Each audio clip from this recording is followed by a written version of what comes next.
Allahu Akbar, Allahu Akbar, Allahu Akbar. Assalamualaikum warahmatullahi wabarakatuh. Cerita sedih mengenai asal-usul Hari Raya Idul Adha dan kurban melibatkan peristiwa yang sangat menarik. Seperti yang kita ketahui, Idul Adha merupakan perayaan penting bagi umat Islam yang diadakan setiap tahun pada bulan Dzulhijjah.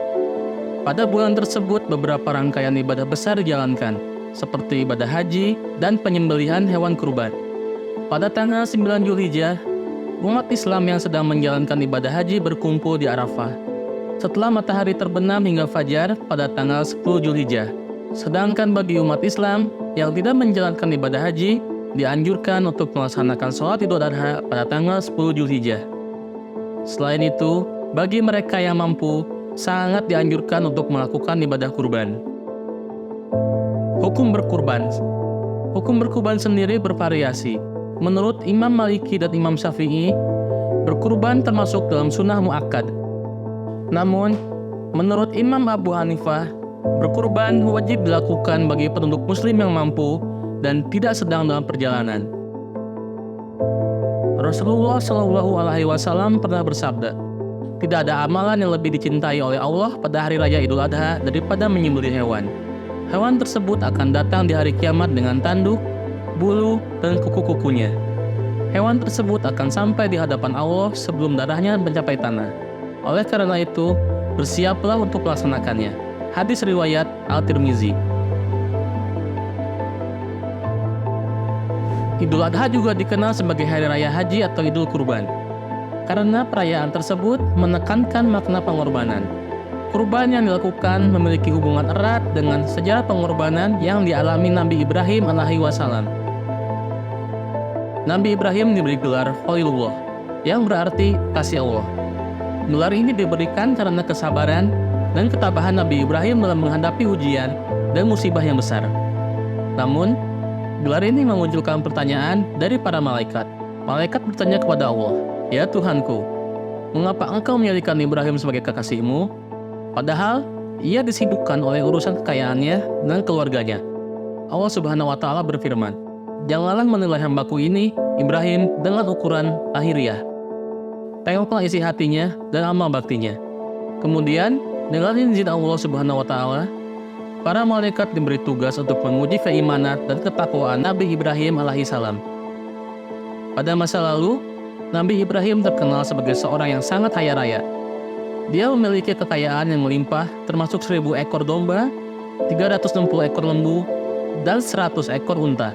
Beberapa juga mengatakan bahwa dia memiliki 12.000 ternak. Meskipun memiliki banyak harta, keimanan Nabi Ibrahim pada Allah tidak pernah goyah sedikit pun. Suatu hari, ada seorang yang mempertanyakan kepada Nabi Ibrahim, "Milik siapa ternak sebanyak ini?" Maka Nabi Ibrahim menjawab, "Ini kepunyaan Allah, tapi kini pasti milikku. Waktu-waktu bila Allah menghendaki, aku serahkan semuanya, jangankan cuma ternak.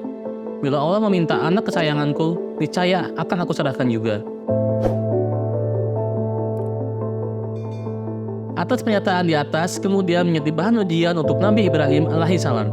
Allah Subhanahu wa Ta'ala kemudian menguji Nabi Ibrahim melalui mimpi. Diperintahkan oleh Allah untuk mengorbankan dan menyembelih putranya yang masih berumur 7 tahun. Betapa besarnya cobaan Nabi Ibrahim alaihissalam. Seorang anaknya yang solih, tampan, dan berakhlak baik harus ikhlas untuk disembelih. Setelah terbangun, Ibrahim berkata kepada Ismail, "Hai anakku, sesungguhnya aku melihat dalam mimpi bahwa aku menyembelihmu. Maka pikirkanlah apa pendapatmu." Ismail menjawab, "Wahai bapakku, kerjakanlah apa yang diperintahkan padamu. Insya Allah, engkau akan mendapatiku termasuk orang yang sabar." Ketika keduanya telah siap untuk menjalankan perintah Allah itu, tiba-tiba datanglah iblis berulang kali untuk menggagalkan rencana Nabi Ibrahim dan putranya. Namun rupanya bujukan iblis gagal. Bahkan Siti Hajar sampai berkata, "Jika memang benar perintah Allah, aku pun siap untuk disembelih sebagai pantinya Ismail." Akhirnya, iblis kemudian menjauh, sempat dilempari menggunakan batu hingga lari kocak-kacir. Peristiwa ini kembali dikenang dalam ritual haji dengan nama lempar jumroh ula, wusto, dan aqobah. Kemudian, Nabi Ismail dibawa ke tempat penyembelihan.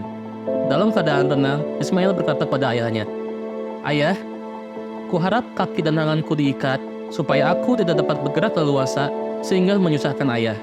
Hadapkan ke tanah, supaya tidak melihatnya, sebab kalau ayah lihat, nanti akan merasa kasihan. Lepaskanlah bajuku, agar tidak terkena darah yang hanya menimbulkan kenangan yang menyedihkan. Asalah tajam-tajam pisaumu ayah, agar penyembelihan berjalan singkat. Sebab sakratul maut itu dahsyat sekali. Berikanlah bajuku pada ibu untuk kenang-kenangan, serta sampaikanlah salamku kepadanya, agar dia tetap sabar.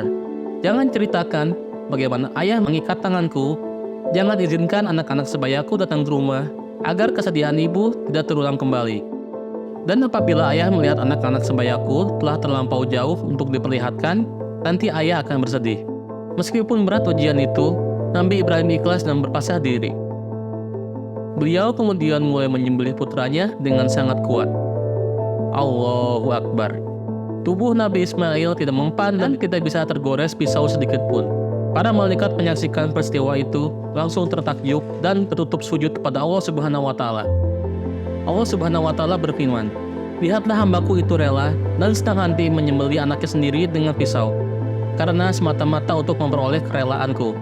Begitu besarnya kesabaran dan ketabahan Nabi Ibrahim dan Ismail dalam menghadapi ujian berat dari Allah Subhanahu wa Ta'ala. Hal ini lantas membuat para malaikat tertakjub.